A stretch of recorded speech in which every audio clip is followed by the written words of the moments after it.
certaines personnes sont convaincues que la Bible révèle l'endroit exact où vivrait le diable. Attends, tu veux dire l'enfer? Justement non, selon une théorie qui circule depuis des années, ce lieu ne serait même pas l'enfer. Et ça serait où alors?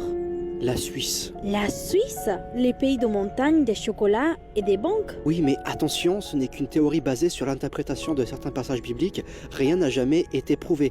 Pourtant, l'histoire intrigue énormément de monde. Qu'est-ce qui leur fait penser ça? Tout commence dans le livre de l'Apocalypse, chapitre 2, verset 13. On peut y lire « Je sais où tu demeures, là où est le trône de Satan ». Attends, la Bible parle vraiment d'un trône de Satan?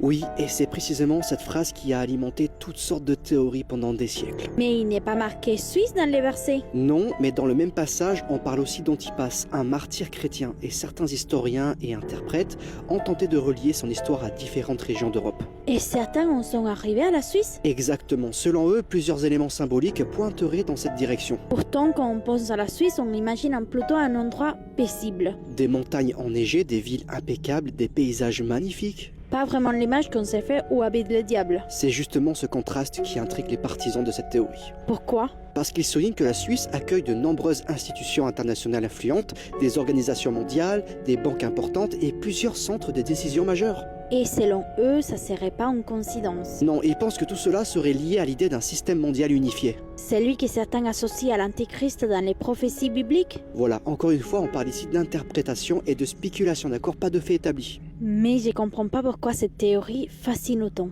Quand on commence à relier certains versets, certains événements et certaines institutions, beaucoup trouvent ça troublant. Et toi, tu y crois? J'ai mon opinion, mais je préfère te laisser te faire la tienne. Alors dis-moi en commentaire simple théorie ou coïncidence vraiment étrange. Tu sais